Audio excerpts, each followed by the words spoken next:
Ladies and gentlemen, welcome to the Kakasungura YouTube channel.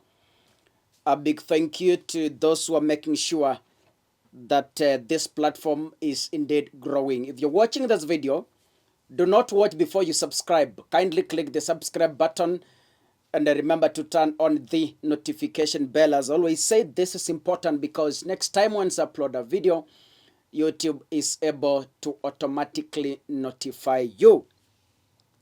Kaka, there's a discussion that is going on about the exposed fake fertilizer that is being given to farmers from verified government stores.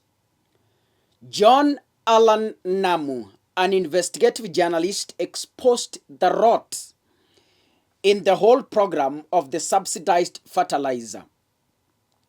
And the news hasn't gone well with some of the Kenya Kwanza individuals who maybe in one way or another knows who the culprits are. Kaka, we all understand that a CS is a representation of the president. Once you see a cabinet secretary, you see the president. He is a representation of the president because it's the person who sits in the kitchen to make policies or to propose policies together with the president. Linturi, who is the CS for agriculture, came in public and dismissed the allegation, saying it is fake news meant to cripple the government's program towards food production. Ladies and gentlemen, this has left me with a lot of questions in my mind. A whole CS ignorantly dismissing a report that has been verified by the Kenya Bureau of Standards. You know, KEBS is a body that sets standards for commodities that are supposed to be in the market. When KEBS said, we confirm existence of fake fertilizer in the market, the KEBS went ahead to say they have arrested almost over 5,000 bags from the surveillance exercise, and they have themselves confirmed it is indeed fake fertilizer. Linturi says Kenya Kwanza is a responsible government and it cannot allow farmers to be given fake fertilizer. In short, Linturi is telling the public he is not aware of the fake fertilizer, the fake bugs that the KEBS itself had arrested. He's not aware of them. And if he's aware, because he has seen the report, I hope he's ignorantly working to please the president at the expense of innocent farmers. Ladies and gentlemen, the CS is asking the public to dismiss the information from the media and even the KEBS itself, because KEBS admitted, yes, there exists fake fertilizers. Can we listen to what Linturi said in a video clip? Serikali ya rais wetu is a responsible government. Na sisi ndio tunaelewa uchungu ukosefu wa chakula kama viongozi wale mmepatia nafasi ya kuongoza. Na tusipopata chakula, it means raia na wananchi tutakuwa na shinda, tutategemea misaada na mikopo.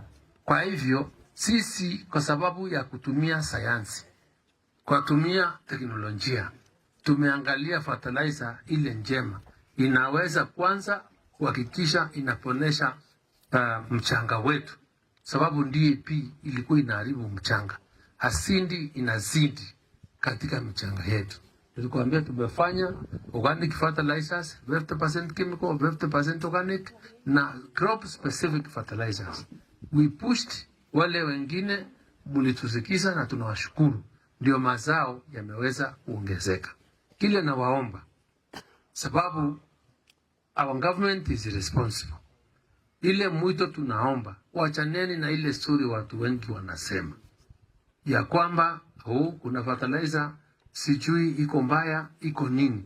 Ile fertilizer serikali sisi inapeana, na ile tuko naye ni fertilizer imeangaliwa, imekaguliwa, na tukaona ni fertilizer sawa sawa. Ladies and gentlemen, you've heard me think Linturi the way he's defending the ministry. I want to take you to Musalia Mudavadi's sentiments. Musalia Mudavadi is a premier cabinet secretary. In our previous constitution, Musalia's position is supposed to be the prime minister. And the prime minister is the one in charge of the cabinet. So meaning, all the cabinet secretaries should report to Mudavadi if Mudavadi's position was anchored in our constitution. But it's not. Now, Mudavadi is saying criminals of fake fertilizer must be arrested. Number two, the sentiments from Mudavadi makes us to agree and makes us to be convinced that Mudavadi has admitted there exists fake fertilizer in government stores. That is why anasema criminals involved in the fake fertilizer scandal, they should be arrested immediately. This means Mudavadi takes the expose by John Allan Namu seriously. Mudavadi is not ignorantly dismissing the claims, not even the claims. Fake fertilizer is no longer a claim because KEBS has confirmed, yes, there is. So it's no longer a claim. It's a verified information by a government agency. I want to give you a glimpse of how Mudavadi is arguing and how Mudavadi is commenting towards the whole scandal. Can we listen to Mudavadi first before I proceed? Kwa hii mambo ya fertilizer, kwa sababu nataka nilenge direct.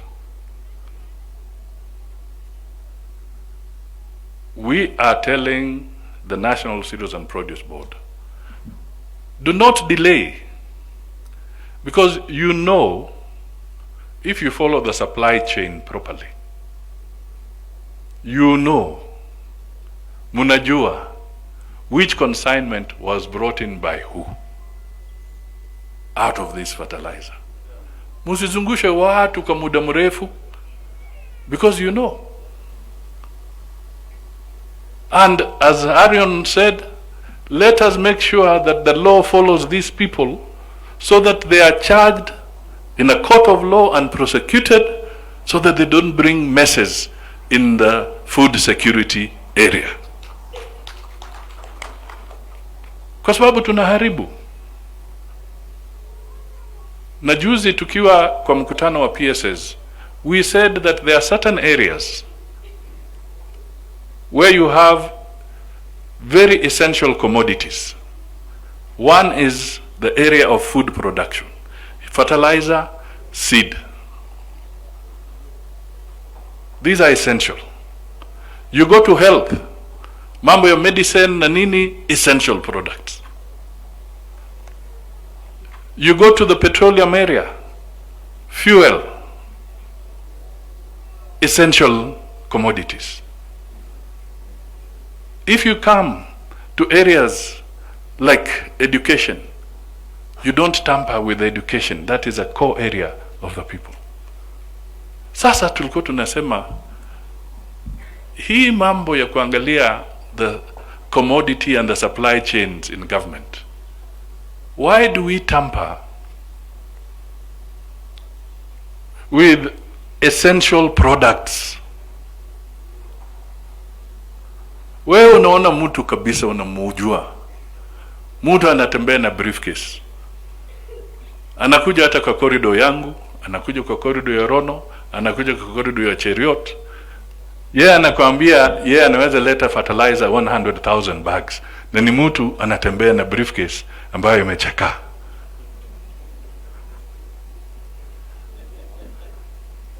Alafu wewe unakubali kufanya biashara na huyo, na unajua kikamilifu kwamba huyu hawezi supply hiyo commodity, hana capacity, hawezi fungua LC kwa bank, hata ajui hii inatoka wapi.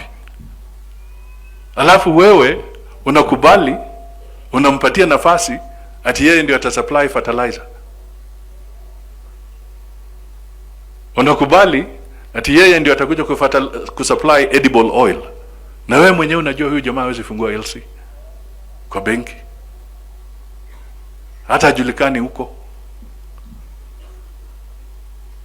So some of these things as public officers, wale tuko pale, we must safeguard the president's interest, and the president's interest is the public of the Republic of Kenya, yule raia mdogo. Na hatusemi watu wasifanye biashara, watu wafanye biashara, but please do it with integrity and do it properly. Alafu lenga ile biashara ambayo wewe unaweza fanya, naenda kwa ile ambayo inakushinda, so that we can now ensure that the supply chains of essential commodities like fertilizer are not disrupted by unscrupulous traders trying to enter into a territory which they do not understand. You've heard what Mudavadi is saying, and there are points I want to borrow from Mudavadi. One, Mudavadi confirms that the National Cereals and Produce Board, the NCPB, knows the criminals, right? Msala confirms, yes, the National Cereals and Produce Board, according to Mudavadi, says they know the culprits. That's why Mudavadi is addressing his words to the board. Anasema, the NCPB should arrest those criminals immediately. Why? Mudavadi says they have data, they have records on how the fertilizer came into the stores. So if the NCPB wants to arrest those criminals, it won't take them 10 minutes because they have the data. And if they want to follow the chain of who brought in the fake fertilizer, they are able to tell. Why? They have the records. The fertilizers have serial numbers. They are captured in the system. So it will be very, very easy to arrest those criminals because data is available. But my question is, why haven't they been arrested? According to Mudavadi, the NCPB has the names of the criminals. But the question rings in my mind, why has the government not arrested the criminals? Why is the CS Mythical Linturi defending the criminals? Your guess is as good as mine. For the first time, away from loving food, Mudavadi is hitting the nail. You know, Mudavadi is there to eat. Mudavadi na Wetangula bora chakula iko wako sawa. So, for the first time, Mudavadi is speaking sense. Mudavadi is reasoning like a Kenyan who has been civilized, who doesn't defend blindly. Mudavadi anasema, the NCPB, if it wants, it can release criminals within a day or within 30 minutes or even 10 minutes. Ruto and the Mythical Linturi, according to Mudavadi's sentiments, they know who the criminals are. They have not been arrested because, you know, these are what we call friends of government. Ni marafiki wa kiserikali. They are untouchables. They are selling Kenyans. They are destroying our shambas. They are destroying our crops for their selfish gains. Ladies and gentlemen, this is an issue that the government should take responsibility. Mistakes happen. The government should admit responsibility. The government should take the mantle and apologize to all farmers in this country and promise to arrest and above all, those who purchased fake fertilizer from the government stores should be compensated ASAP, even 100 times, because they have wasted fuel, they have wasted their money, they have wasted their energy, they have wasted their time, and they have even wasted their lands. So they should be compensated with no question, ladies and gentlemen, because this is a very sensitive matter. God bless you. See you in the next video. Asanteni sana na Mungu awabariki.